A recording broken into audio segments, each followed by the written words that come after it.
Hi friends, welcome to elite cooking and notch. ఇవాళ నేను మీకోసం ఎగ్ ఫ్రైడ్ రైస్ ఎలా చేయాలో చూపిస్తున్నాను. చాలా సింపుల్గా టేస్టీగా ఉంటుందండి. మనకు ఫాస్ట్ ఫుడ్ సెంటర్లో ఎలా అయితే చేసుకుంటామో అలా చేసుకుందాము. చాలా బాగుంటుంది. కానీ నేను ఒక పెద్ద కడాయి తీసుకున్నాను. అందులో ఒక 3 to 4 టేబుల్ స్పూన్ ఆయిల్ వేస్తున్నాను.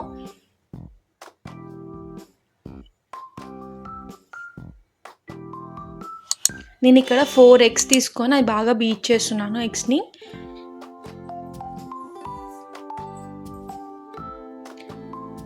బీట్ చేసుకున్న ఎగ్ అంతా ఆయిల్లో వేసుకోవాలి. మనం ఎగ్ బుజ్జి ఎలా చేసుకుంటామో ఆ రకంగా చేసుకోవాలి. మనం ఒక 1 minute అలా ఆయిల్లో ఏం కదిలించకుండా అలానే పెట్టుకోవాలి. కొంచెం ఎక్కడైతే బాయిల్ అయిందో అక్కడి వరకు కొంచెం తీస్తూ ఏదైతే బాయిల్ అవ్వలేదో అది ఆయిల్లోకి వెళ్ళేలాగా మనం కదుపుతూ ఉండాలి.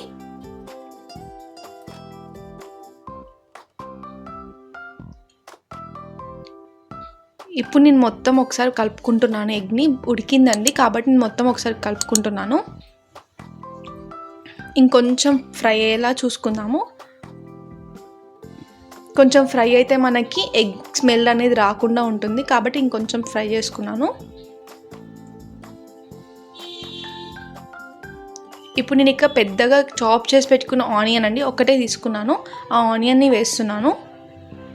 దీన్ని ఒక 1 minute అలా ఫ్రై చేసుకోవాలి మనం.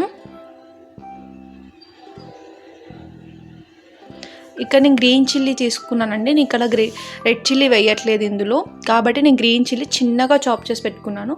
ఈ చిన్నగా చాప్ చేసుకోవడం వల్ల మనకి తింటూ ఉంటే ఆ ఫ్లేవర్ చాలా బాగా తెలుస్తుంది అండ్ చాలా బాగుంటుంది ఆ ఫ్లేవర్ కూడా. కాబట్టి నేను ఇక్కడ గ్రీన్ చిల్లీ వేస్తున్నాను. అసలు రెడ్ చిల్లీ యూజ్ చేయట్లేదు ఇందులో.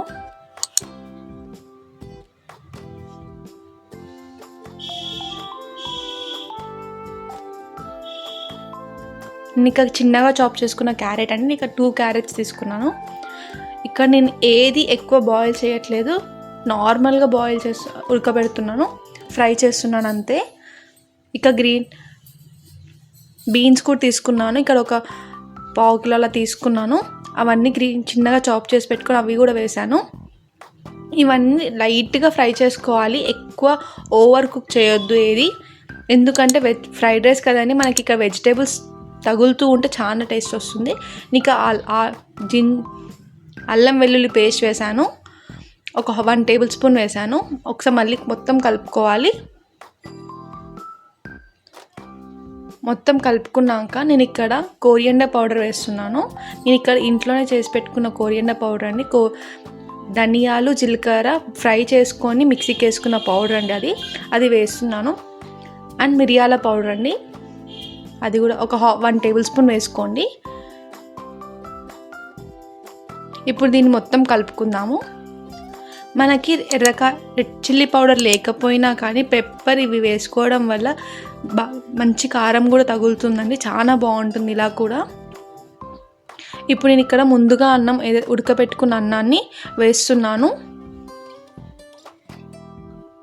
నేను ఇక్కడ అన్నంలో కొంచెం లైట్గా ఆయిల్ వేసుకొని ఉడకబెట్టుకున్నాను. ఎందుకంటే మనకి అన్నం పొడిగా రావడానికి నేను కొంచెం ఆయిల్ వేసాను.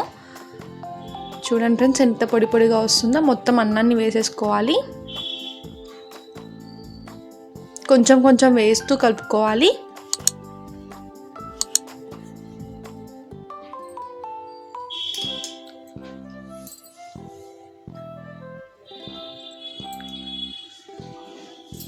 చూడండి ఫ్రెండ్స్, కలుపుతున్నాను.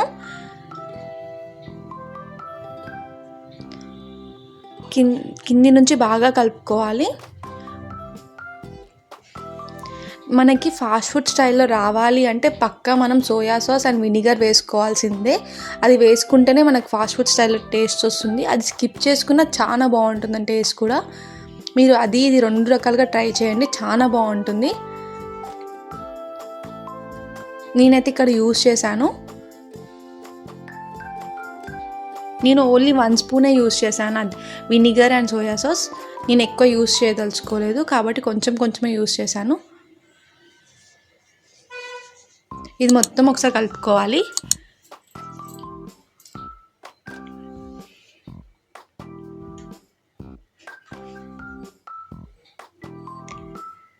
చూడండి ఫ్రెండ్స్, ఎంత వెజిటేబుల్స్ అన్నీ అలా కనిపిస్తుంటే చాలా బాగుంటుంది.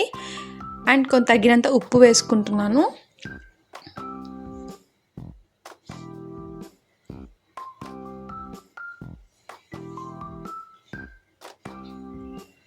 మీరు అవసరానికి తగ్గట్టు వేసుకోండి. నేను ఇక్కడ కొత్తిమీర పుదీనా వేస్తున్నాను గార్నిష్కి. మనకి వేయడం వల్ల మనకి ఆ ఫ్లేవర్ చాలా బాగా తెలుస్తుంది.